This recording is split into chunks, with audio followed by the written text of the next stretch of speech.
এই ভার্সিটিতে সেই সুন্দরী মায়া পড়তাম পুরাই একে। আরে মামা শুধু সেই মাইয়া না, সব বড় লোকের মাইয়া এ হপ্তাহ আগুন।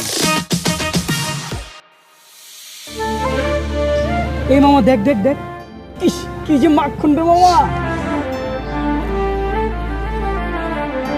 আরে এই মেয়েটার নাম চিনি, আর ওর নামটা জানি কি।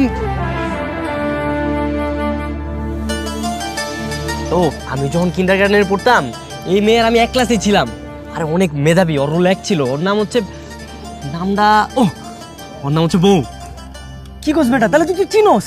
যা গিয়া কথা কও, যা যা মামা যা। ও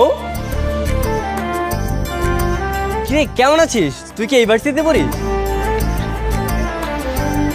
কি আপনি ঠিক চিনতে পারলাম না। তুই আমাকে চিনতে পারছিস না? আমি রিফাত, আমরা তো একই ক্লাসে পড়তাম। আর ওই যে সাপ্তাহকুড়িল কিন্ডারগার্টেন মনে আছে?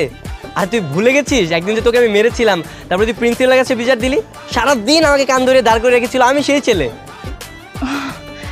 হ্যাঁ মনে পড়েছে, ক্লাসের সবচেয়ে দুষ্টু ছেলেটা রিফাত।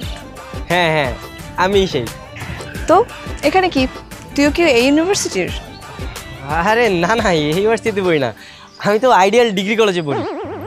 ও, তো এখানে কি করতেছিস? একটু এদিকে আয়। আমি না আমার বন্ধুদের সাথে এখানে এসেছি। ওরা বলেছে তোদের ভার্সিটিতে নাকি অনেক সুন্দর সুন্দর মেয়ে আছে, হয়তো মেয়ে দেখতে এসেছি। ছি, তুই না আর ভালো হইলি না। আরে খারাপের কি করলাম? আমি তো শুধু দেখতেই আসছি। আর এটা কি কোনো খারাপ কাজ নাকি? হ্যাঁ, আমি তো কাউকে বিরক্ত করছি না। ঠিক আছে, দেখতে থাক, ভালো করে দেখ, কাউকে পছন্দ হলে বলিস, সেটিং করিয়ে দিব। আচ্ছা ঠিক আছে, চল তাহলে। কোথায় যাব? আরে এতদিন পরে দেখা হয়েছে, একটু ঘুরে ঘুরে করবো না? চল, তোকে আজকে ফুচকা খাওয়াবো। আগে তো তোকে কত ফুচকা খাওয়াতাম। ও ভুলে গেছিস? আমি তো তোকে আগে তেঁতুলের আচার খাওয়াতাম। চল। আজকে না রে, অন্য একদিন যাই, আজকে একটু কাজ আছে।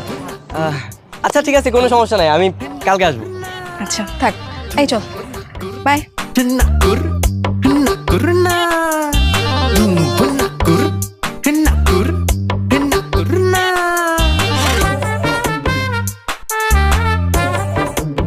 কিরে মামা, চিনছে তোরে? চিনছে মানে? একদম সব কিছু মনে আছে। তো চলে গেল কেন? ওরে নিয়ে কোথাও ঘুরতে যাইতি? আরে যাবো যাবো, আজকেও একটু ব্যস্ত, আজকের কাজ আছে। কালকে ওরে ঠিকই ঘুরতে নিয়ে যাবো। কস কি মামা, কালকে তো তাইলে তোর ঈদের দিন রে। কিরে, ভার্সিটিতে গিয়েছিলি? হ্যাঁ বাবা। আচ্ছা যাও।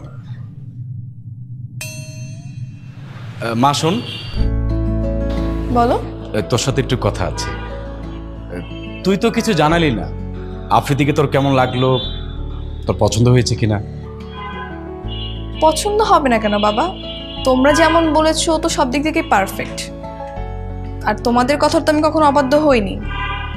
আর বিয়ে করাটা তো আমার স্বপ্ন, আমি ওকেই বিয়ে করব, তোমরা সবকিছু ফাইনাল করো। ঠিক আছে জামা।